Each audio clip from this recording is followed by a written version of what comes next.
Americans, which we must tackle together and decisively, while at the same period of time, we've made clear that we will push back against far-right extremism whenever necessary.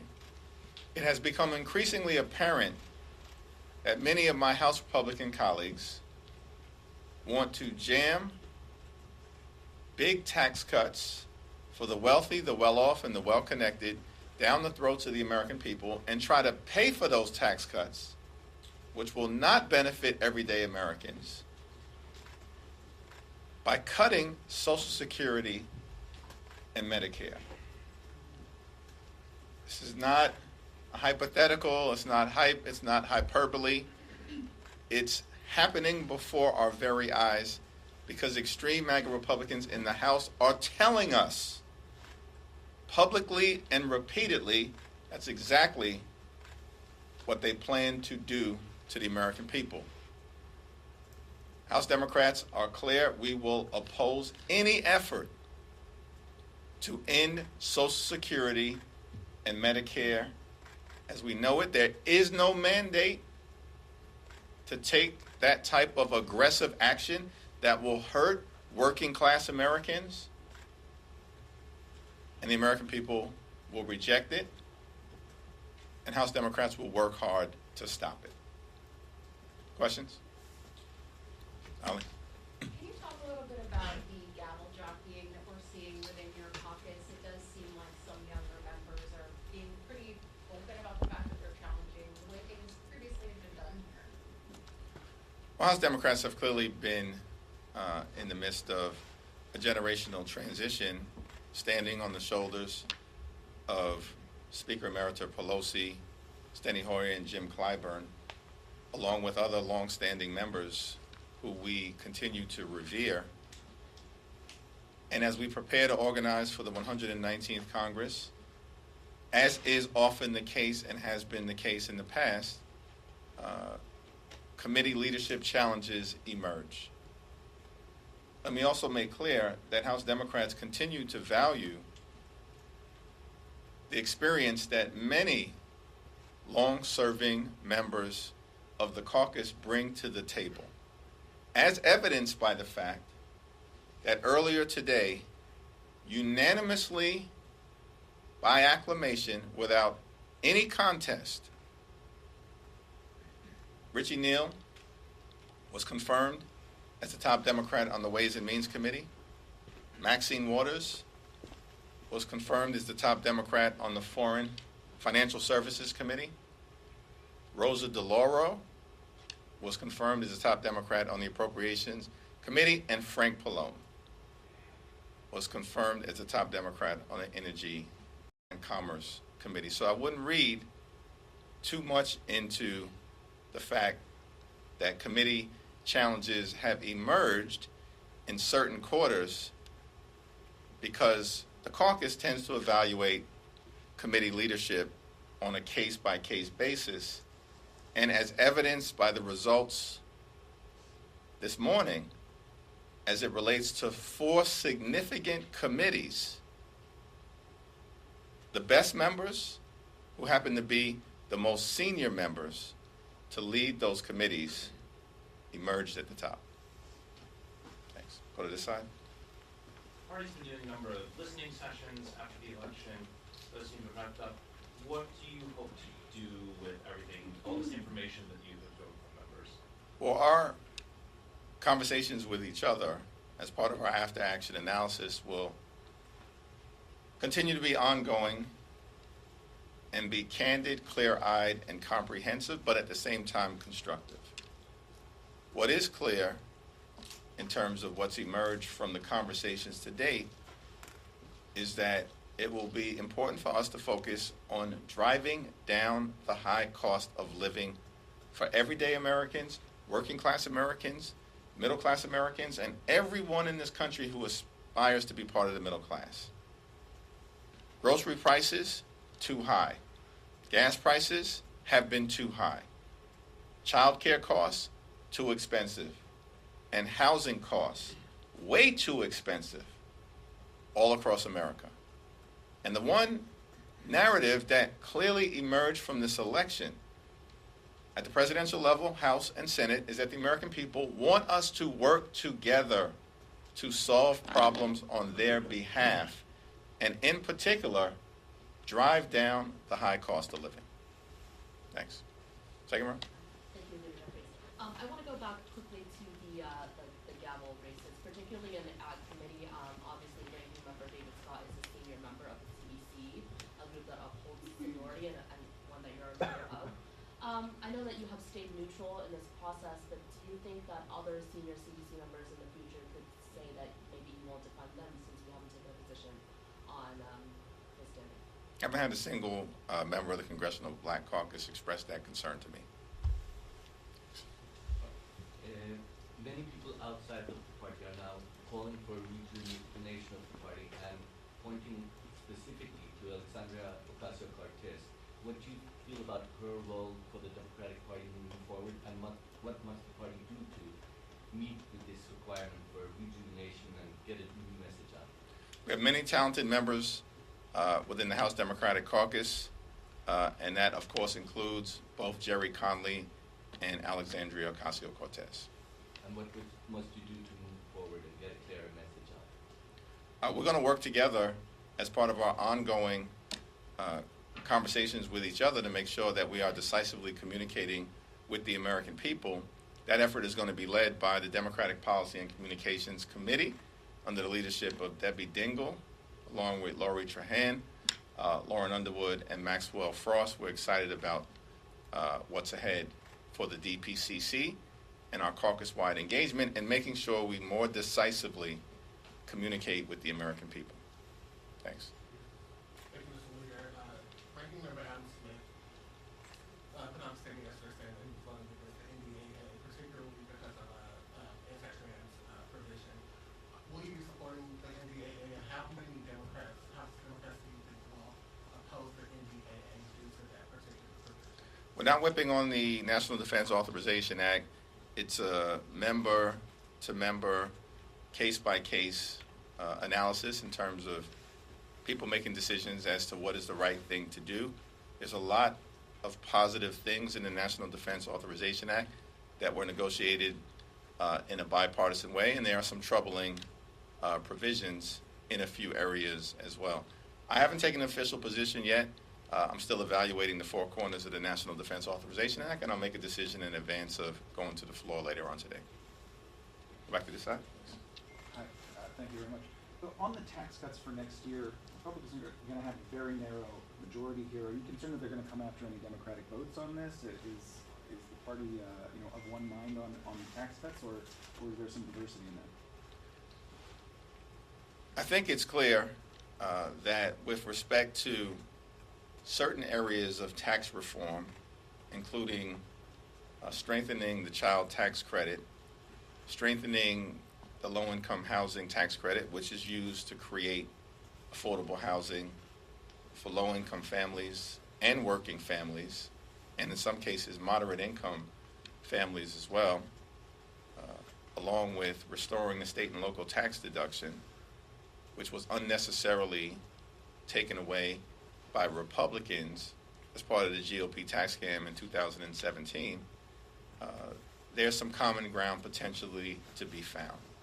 But overall, we are not prepared to go down a road where there are massive tax cuts for the wealthy, the well-off, and the well-connected, which is what happened in the GOP tax scam, where 83% of the benefits were set aside for the wealthiest 1% in America.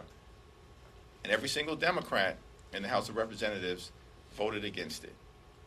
If the Republicans go down the road of the GOP tax scam 2.0, I'm confident there will be no Democratic support, particularly if they decide to pay for some of those tax cuts by cutting Social Security, cutting Medicare, cutting Medicaid, cutting nutritional assistance, or cutting support to our nation's veterans. Last row. You got it. Thank you, Leader Jeffries. Oversight Chair Comer has been pushing to get his RFK stadium built into the CR. Is that something that's being considered in negotiations, and is that something you It's part of the Four Corners negotiation that will intensify in the days that are in front of us, and it is a provision that I support and proudly voted for on the floor of the House of Representatives. Thanks. Leader Jeffries, wanted to get your thoughts on the drone situation out of New Jersey. Lawmakers yesterday obviously were concerned that they weren't really able to get any information at the hearing yesterday. We know the New Jersey governor has been meeting with the FBI. For you in Congress and within your capacity, it seems the main concern right now is that there's been no transparency from the federal government. Can Congress do anything, or would you want to take action on this matter if you're not able to get more information on this? We need a greater degree of transparency from our law enforcement authorities, and we'll make sure that that happens in the days and weeks to come. With regards to the NDAA, I know that you said that you haven't taken a position on it yet. There's also a lot of pro-life measures, the poison pills that Democrats are against. Can you elaborate on that? Well, with respect to the current version of the National Defense Authorization Act, the attacks on reproductive freedom have been removed, and the attacks on diversity, equity, and inclusion have been removed, and that's a victory for the values important to the American people that Democrats strongly support. The Treasury Department has been advocating for anomaly language in the CR to protect Inflation Reduction Act funds to the IRS and ensure that additional $20 billion isn't frozen or doesn't remain frozen. Is that part of what Democrats have been advocating for in CR discussions? Has that been a priority? Protecting the climate-forward provisions of the Inflation Reduction Act, which are designed to make sure that we can have a sustainable and livable planet for generations to come, will continue to be a high priority for Democrats in every single negotiation that proceeds, including in connection with the continuing resolution. Thanks. Thank you, Leader. I just wanted to get your thoughts on the Daniel Penny verdict, whether you think that was the right decision and what you think the appropriate response should be from those who disagree with it. I respect the verdict, but that was a tragedy and it should not have happened. And we've got to do a better job of making sure that we have a more compassionate, enlightened response to dealing with the mental health challenges that so many Americans are experiencing, particularly in the aftermath of the COVID-19 pandemic. I'm sorry, I'll go back over to this side and I'll go to you. Yeah. Leader Jeffries? Yes. I'm just wondering, have you spoken with President-elect? Trying to be equitable here. Thank you. Both sides of the aisle. Have you spoken with President-elect Trump since the election, and given the margin in January that the Republican majority will have, sort of how do you see your relationship with him? I've not spoken to him directly, but do anticipate at some point in the next few weeks, either prior to the 20th or January 20th or thereafter, we'll have a conversation.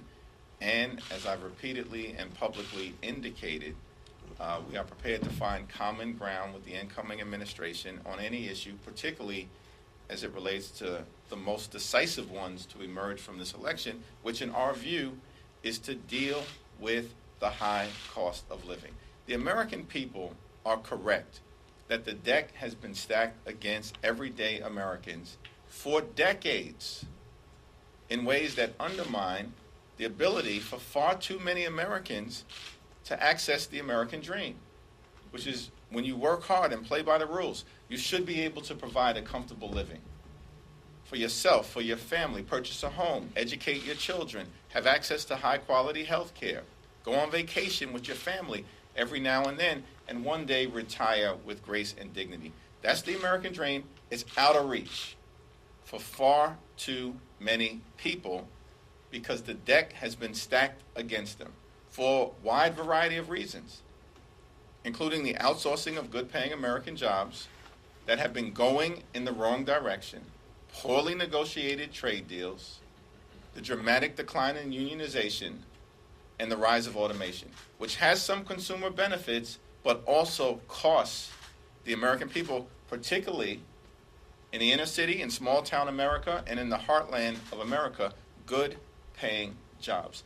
This is a problem that should be decisively addressed by Democrats and Republicans, the House and the Senate, and the incoming administration. The Biden-Harris administration did some good work in this area as the most pro-organized labor administration in modern American history.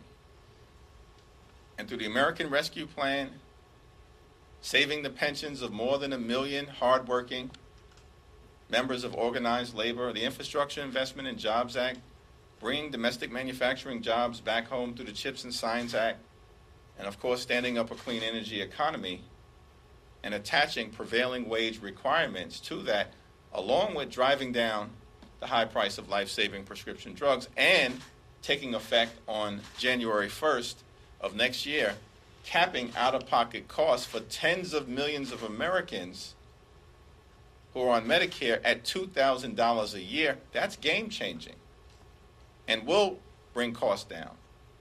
But because the system and the deck has been stacked against everyday Americans for far too long, there's a lot more work that needs to be done. And if the incoming administration is committed to doing that work, then they will find partners in the House Democratic Caucus. So on AI regulation, has there been any progress made out of the AI bipartisan task force? Senator Schumer on the floor yesterday said that Speaker Johnson and I agree that all our committees should keep working together to figure out a way to get AI legislation done before the end of the year. I agree with Senator Schumer, and it's my hope that some bipartisan progress can be made in this area in connection with the continuing resolution. Thank you, Leader Jeffries. On the Global Engagement Center, funding for this appears to have been snubbed in the NDAA. This is essentially the State Department's disinformation arm. Have you spoken with House Democrats about that? Have they expressed concerns to you? For example, Ranking Member Meeks, have they expressed anything to you about this? Ranking Member Meeks is working hard on this issue, and it is increasingly important that we engage on a global level in terms of disinformation and deal with the challenges that we face here in America with respect to disinformation. Hi, Mr. Leader, thanks so much. Just fast forwarding ahead to the new year, January 3rd, have you been in any talks at all with Speaker Johnson about the Speaker's vote? Do you think it'll be smooth sailing, or would there be a need for any Democratic help from your side of the aisle? And following up on that, just a couple of days later will be January 6th with certification. Also on that, are you expecting that to go smoothly? Do you think there'll be any protest votes or objections to certification from either side that you're hearing? I don't anticipate any disruption with respect to January 6th. House Democrats and the Democratic Party are not infested with election deniers. With respect to January 3rd, I can say with a relatively high degree of confidence that no Democratic votes will be forthcoming for any Republican speaker candidate on January 3rd. In terms of my own nomination, I'm just trying hard to get to 215. Kevin. Sorry. Do you think Governor Hochul should face a primary, and do you plan to endorse her if she is? I think Governor Hochul has done a very good job under difficult circumstances as New York State has emerged from the pandemic to deal with the challenges that everyday New Yorkers have confronted, and I look forward to our continued work together on the governmental side, and I have confidence in her leadership. The same period of time, I don't plan to make any endorsements in the mayor's race at this period of time, which will come in 2025, let alone discuss what's going to happen in the governor's race the year after.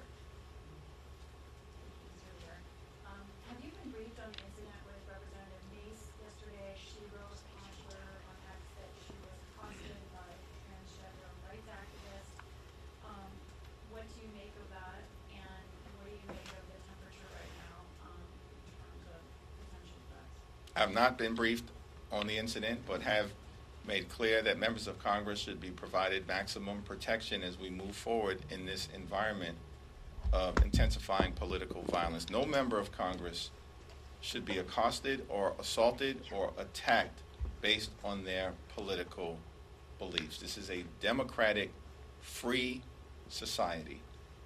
And the reports, at least, of the alleged assault and attack on Nancy Mace are very troubling, but I have not had the opportunity to speak directly with her. Thank you, sir. Do you believe that following the elections, the center of gravity in the Democratic Party has shifted away from progressives, and what role do you see the progressive wing of the party playing in the new Congress? I have great respect for members of the Congressional Progressive Caucus, the New Dems, the Blue Dogs, the Problem Solvers, the Congressional Black Caucus, the Congressional Hispanic Caucus, the Asian and Pacific Islander Caucus, the Equality Caucus, and the Women's Caucus.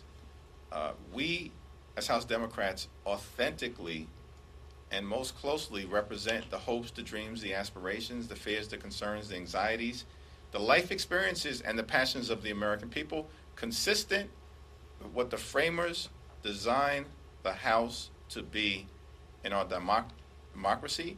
And it's my expectation that everyone's engagement will continue to be important. And my view of the House Democratic Caucus has been everybody matters.